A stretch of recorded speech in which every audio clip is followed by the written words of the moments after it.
ദൈവത്തിരുനാമത്തിന് മഹത്വമുണ്ടാവട്ടെ. തീത്തോസിൻ്റെ അപ്പൊസ്തലനായ പൗലോസ് തീത്തോസിന് എഴുതിയ ലേഖനം 3-ാം അധ്യായം നമ്മളിന്ന് വായിക്കുന്നു. 2-ാം അധ്യായത്തിൽ പ്രായമായ പുരുഷന്മാർ, സ്ത്രീകൾ, യുവാക്കന്മാർ ഒക്കെ എങ്ങനെ പ്രവർത്തിക്കണം, കുടുംബത്തിലും സമൂഹത്തിലും എങ്ങനെ വേണമെന്ന് പറഞ്ഞു. 3-ാം അധ്യായത്തിൽ ആ പൊതുസമൂഹത്തിനുള്ള, ക്രൈസ്തവ സമൂഹത്തിനുള്ള ഒരു വലിയ നിർദ്ദേശം പൗലോസ് ഇവിടെ നൽകുന്നു. അദ്ദേഹം പറയുന്നു, ഭരണകർത്താക്കൾക്കും മറ്റധികാരികൾക്കും കീഴ്പ്പെട്ടിരിക്കണം. എല്ലാ കാലത്തും എല്ലാ മേഖലകളിലും, പ്രവർത്തന മേഖലകളിൽ മേലധികാരികളും അതിൻ്റെ കീഴെ പ്രവർത്തിക്കുന്നവരുമുണ്ടാകും. അവരോട് വിധേയത്വമുള്ളവരായി, അനുസരണമുള്ളവരായി ജീവിക്കണം. അതുപോലെ തന്നെ നമ്മൾ ഏർപ്പെട്ടിരിക്കുന്ന ജോലിയിൽ സത്യസന്ധതയോടുകൂടി ഏതൊരു ജോലിയും പ്രവർത്തിക്കുവാൻ, ഏത് മേഖലകളിലാണോ വിളിക്കപ്പെട്ടിരിക്കുന്നത് അവിടെ സത്യസന്ധതയോടും നീതിബോധത്തോടും പ്രവർത്തിക്കാൻ നമുക്ക് സാധിക്കണം. അങ്ങനെ ആ ജനത്തെ പ്രബോധിപ്പിക്കുവാൻ പൗലോസ് ഇവിടെ തീത്തോസിനെ ഇവിടെ ചുമതലപ്പെടുത്തുകയാണ്. എന്നിട്ട് പറയുന്നു, ആരെയും പറ്റി ആ തിന്മ പറഞ്ഞ് നടക്കരുത്. ഇത് സമൂഹത്തിൽ പലപ്പോഴും കാണുന്നൊരു കാര്യമാണ്. ഒരു മനുഷ്യനിൽ ഉള്ളതായ ആ തിന്മകളെ മറ്റുള്ളവരോട് പറഞ്ഞ് അവരെക്കുറിച്ച് ദോഷം പറഞ്ഞ് നടക്കുന്നതായ ഒരു രീതി. ഒരിക്കൽ ഗുരു ചൈതന്യയതി, നിത്യചൈതന്യയതി എന്ന് പറയുന്ന ഒരു ഹൈന്ദവ ചിന്തകനുണ്ടായിരുന്നല്ലോ. അദ്ദേഹം പറഞ്ഞു, ഒരു സംസാരിയും സന്യാസിയും തമ്മിലുള്ള വ്യത്യാസം. ഒരു സംസാരിയായിരിക്കുന്ന മനുഷ്യൻ, ഒരു മനുഷ്യനിൽ 99 നന്മയും ഒരു തിന്മയും കണ്ടാൽ ആ നന്മകളെക്കുറിച്ചൊന്നും പറയാതെ ആ ഒരു തിന്മയെ അദ്ദേഹം വളരെ വിപുലീകരിച്ച് പറഞ്ഞ് ആ മനുഷ്യനെ നശിപ്പിക്കാൻ വേണ്ടി ശ്രമിച്ചുകൊണ്ടിരിക്കും. അപ്പോൾ ഉണ്ടാകുന്ന ദോഷം എന്താണെന്ന് ചോദിച്ചാൽ, ആ നന്മ ചെയ്തവന് അത് ചെയ്യാനുള്ള മനോഭാവമില്ലാതെ പോകും. എന്നാൽ ഒരു സന്യാസി എന്ന് പറയുന്നത് സ്വയത്തെ ത്യജിച്ചവെന്നാണ് അർത്ഥം, വിശ്വാസി എന്നാണ് അർത്ഥം. അങ്ങനെയുള്ള ഒരു മനുഷ്യന് 99 തിന്മയും ഒരു നന്മയും കണ്ടാൽ ആ തിന്മയെക്കുറിച്ച് പറയാതെ ആ നന്മയാണ് അവൻ കൂടുതൽ പ്രകീർത്തിക്കും, അവനിൽ നിന്നുണ്ടായ നന്മ. അപ്പോൾ ആ 99 തിന്മകൾ ഉപേക്ഷിക്കാൻ ആ മനുഷ്യന് പ്രേരണ ലഭിക്കും. അതാണ് നമ്മൾ ഇത് ചെയ്യേണ്ടത്. നമ്മൾ പലപ്പോഴും ആ ആദ്യത്തെ മനുഷ്യനെ പോലെ സംസാരികളായി മാറുന്നു. മറ്റുള്ളവരുടെ കുറ്റങ്ങളും കുറവുകളൊക്കെ നമ്മൾ വിപുലീകരിച്ച് പറയുകയും എഴുതുകയും സംസാരിക്കുകയും ചെയ്യുന്നു. ഇന്ന് ഈ പ്രത്യേകിച്ച് നമ്മുടെ സഭയിലുണ്ടായിരിക്കുന്ന ഈ ഒരു പരിതസ്ഥിതിയിൽ വാട്സപ്പുകളിലൊക്കെ നമുക്കിതാണ് കൂടുതൽ കാണാൻ സാധിക്കുന്നത്. അതിൽ നിന്ന് ഒഴിഞ്ഞിരിക്കുവാൻ, വിശ്വാസികളെ പ്രബോധിപ്പിക്കുവാൻ പൗലോസ് തീത്തോസിനോട് ആവശ്യപ്പെടുകയാണ്. ആരെയും പറ്റി തിന്മ പറയാതിരിക്കാനും, കലഹങ്ങളിൽ നിന്ന് ഒഴിഞ്ഞു നിൽക്കാനും, സൗമ്യരായിരിക്കാനും, എല്ലാ മനുഷ്യരോടും ജാതിമത ഭേദമന്യേ എല്ലാവരോടും തികഞ്ഞ മര്യാദ പ്രകടിപ്പിക്കാനും നീ അവരെ ഉദ്ബോധിപ്പിക്കണം.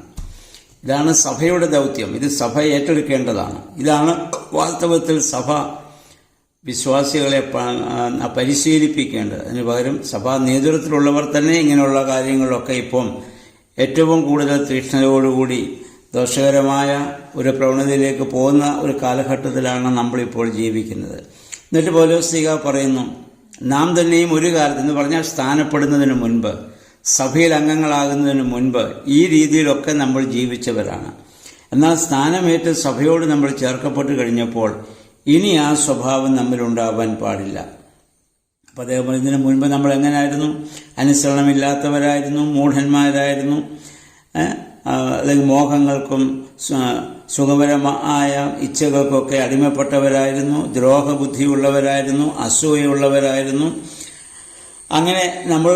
അങ്ങനെ ജീവിച്ചതുകൊണ്ട് മറ്റുള്ള സമൂഹങ്ങളാൽ നമ്മളൊക്കെ വെറുക്കപ്പെട്ടവരായിരുന്നു. എന്നാൽ നമ്മൾ രക്ഷകനായ ദൈവത്തിൽ നമ്മൾ വിശ്വസിച്ചതോടുകൂടി ആ സ്വഭാവമൊക്കെ നമ്മിൽ നിന്ന് മാറി രക്ഷയുടെ അനുഭവത്തിലേക്ക് നമ്മൾ വന്നു. ആ ദൈവമാണ് നമ്മളെ ആ ഒരു വലിയ ആ പ്രകാശത്തിൻ്റെ അവസ്ഥയിലേക്ക് നമ്മളെ വഴി നടത്തിയത് അത് നമ്മുടെ ആരുടെയും പ്രവൃത്തികൾ കണ്ടിട്ടല്ല, നമ്മുടെ ആരുടെയും കഴിവുകൊണ്ടുമല്ല, പിന്നെയോ അത് അവിടുത്തെ കാരുണ്യം മൂലം പരിശുദ്ധാത്മാവിൽ അവിടുന്ന് നിർവഹിച്ച പുനർജീവനത്തിൻ്റെയും നവീകരണത്തിൻ്റെയും ആ വലിയ സ്ഥാനത്താൽ അത്രയും നമുക്കത് ലഭ്യമായത്. ദൈവത്തിൻ്റെ കാരുണ്യമാണത്. അപ്പോൾ ദൈവം അത്രമാത്രം കാരുണ്യം നമ്മളിലേക്ക് ചൊരിഞ്ഞതുകൊണ്ട് ഒരു പുതിയ മനുഷ്യൻ, പുതിയ സൃഷ്ടിയായി തീരുവാൻ നമുക്ക് സാധിച്ചിട്ടുണ്ട് സ്നാനത്തിലൂടെ. ആ പുതിയ സൃഷ്ടിയുടെ അനുഭവത്തിൽ ജീവിക്കാൻ നമുക്ക് സാധിക്കണമെന്നുള്ളതാണ്. അതുകൊണ്ട് ദൈവത്തിൽ നിന്ന് നമുക്ക് ലഭിച്ച ആ കൃപാവരത്താൽ നീതീകരിക്കപ്പെട്ട നിത്യജീവനെ പറ്റിയുള്ള പ്രത്യാശയിൽ നാം അവകാശികളാണ്. ആ രീതിയിൽ ഇനി നമ്മുടെ ജീവിതത്തെ നയിക്കുവാൻ, വിശ്വാസികളെ പ്രബോധിപ്പിക്കുവാൻ തീത്തോസിനോട് പൗലോസ് ശ്ലീഹ ആവശ്യപ്പെടുകയാണ്. അതുപോലെ ഇനി നിങ്ങളുടെ ജീവിതത്തിൽ അർത്ഥശൂന്യമായ വാഗ്വാദങ്ങളിൽ, തർക്കങ്ങളിൽ, അതുപോലെ തന്നെ വംശാവലികളെക്കുറിച്ച്, പാരമ്പര്യത്തെക്കുറിച്ച്, കുടുംബ മഹിമകളെക്കുറിച്ച്, അല്ലെ പൂർവികരെക്കുറിച്ചൊക്കെ ഇങ്ങനെ പുകഴ്ത്തി പറഞ്ഞ് ഞങ്ങൾ അങ്ങനെ ആയിരുന്നെന്നും ഇങ്ങനെ ആയിരുന്നെന്നും ഞങ്ങൾ അങ്ങനെയാണെന്നും ഇങ്ങനെയാണെന്നൊന്നും പറഞ്ഞു നടക്കാതെ അങ്ങനെയുള്ള കാര്യങ്ങളൊക്കെ പറഞ്ഞ് വെറുതെ തർക്കങ്ങളിൽ നിന്നൊക്കെ നമ്മൾ ഒഴിഞ്ഞു നിൽക്കേണ്ടതാണ്. പ്രയോജനരഹിതവും നിഷ്ഫലവുമായ കാര്യങ്ങൾ പറഞ്ഞ് ജീവിതം വെറുതെ നമ്മൾ ഇല്ലാതാക്കാൻ പാടില്ല. അതുപോലെ തന്നെ പിന്നീട് പറഞ്ഞു, ഈ സഭയോട് വിഘടിച്ച് നിൽക്കുന്ന ഒരുവനെ ഒന്നോ രണ്ടോ പ്രാവശ്യം അവനെ ഗുണദോഷിച്ച ശേഷം, ശാസിച്ച ശേഷം, അവൻ അതിനനുസരിക്കാത്ത പക്ഷം അവനുമായുള്ള ബന്ധം നിങ്ങൾ വിടർത്തുക. കാരണം അക്കാലങ്ങളിൽ ധാരാളം ആളുകൾ സത്യവിശ്വാസത്തിന് വിരുദ്ധമായി പ്രവർത്തിച്ചിരുന്നു. അവരങ്ങനെ പ്രഘോഷിച്ചിരുന്നു. അവരെയൊക്കെ സഭ ശാസിച്ചിരുന്നു, എങ്ങനെ ചെയ്യരുതെന്ന് പറഞ്ഞിരുന്നു. ഇനി അങ്ങനെ അവർ കേൾക്കുന്നില്ല എങ്കിൽ അവരെ സഭയിൽ നിന്ന് പുറത്താക്കുക. അവരുമായിട്ടുള്ള ബന്ധത്തിൽ നിങ്ങൾ ജീവിക്കേണ്ടതില്ല. കാരണം അവർ നിങ്ങളെ നിൽക്കുന്ന കാലത്തോളം അവർ കൂടുതൽ ദോഷം ഈ സഭയ്ക്കും സമൂഹത്തിനും ചെയ്തുകൊണ്ടിരിക്കും. അപ്പം അങ്ങനെയുള്ളവരെ ഒഴിവാക്കാനാണ് പൗലോസ് ശ്ലീഹ ഇവിടെ ആവശ്യപ്പെടുന്നത്. ഇനി 12 മുതൽ 15 വരെയുള്ള വാക്യങ്ങളിൽ അതിൻ്റെ ഈ ലേഖനത്തിൻ്റെ സമാപനമാണ്. അർത്തേമാസ്, തിഖിക്കോസ് എന്നിവരെ അങ്ങോട്ട് അയക്കുന്ന കാര്യങ്ങൾ, അല്ലെങ്കിൽ അന്ന് ആ കാലങ്ങളിൽ പൗലോസ് ശ്ലീഹായോട് ചേർന്ന് ആ പ്രവർത്തിച്ചവരെ കുറിച്ച് ഒക്കെ അദ്ദേഹം ഇവിടെ പറയുന്നുണ്ട്. അതുപോലെ തന്നെ നമ്മുടെ ആളുകൾ, അതിന് 14-ാം വാക്യത്തിൽ പറയുന്നു, നമ്മുടെ ജനങ്ങൾ, നമ്മുടെ വിശ്വാസികൾ അടിയന്തര ആവശ്യങ്ങളിൽപ്പെട്ടവരെ സഹായിക്കുന്നതിനും പ്രയോജനരഹിതരാകാതിരിക്കുന്നതിനും വേണ്ടി സൽപ്രവൃത്തികളിൽ വ്യാപരിക്കാൻ പഠിക്കട്ടെ. അതാണ് അവരെ പഠിപ്പിക്കേണ്ടത്. അടിയന്തര ആവശ്യങ്ങളുള്ള സമയത്ത് മറ്റുള്ളവരെ സഹായിക്കുവാനും, അത് സാമ്പത്തികമായിട്ടായാലും അല്ലെങ്കിൽ മറ്റേത് രീതിയിലായാലും അവരെ സഹായിക്കുവാനും, അവർക്ക് ഉള്ളതായ ഒരു പ്രചോദനം കൊടുത്ത് ഈ സഭയിലെ അംഗങ്ങളെ നീ പ്രബോധിപ്പിക്കണം. പ്രിയമുള്ളവരെ, ഇതാണ് ഈ തീത്തോസിനുള്ള ലേഖനത്തിൻ്റെ അവസാനത്തെ അധ്യായമാണല്ലോ 3-ാം അധ്യായം.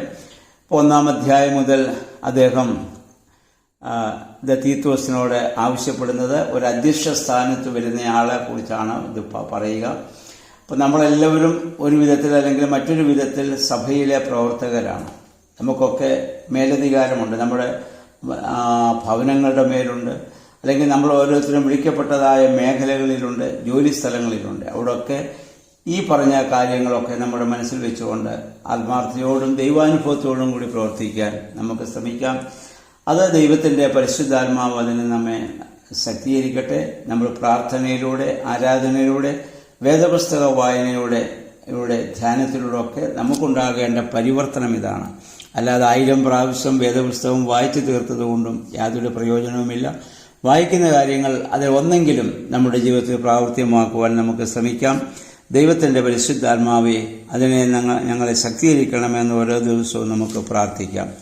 എല്ലാവർക്കും നല്ല ഒരു ശുഭദിനം ആശംസിക്കുന്നു. ദൈവനാമം മാത്രം മഹത്വപ്പെടുവാൻ ഇടയാവട്ടെ.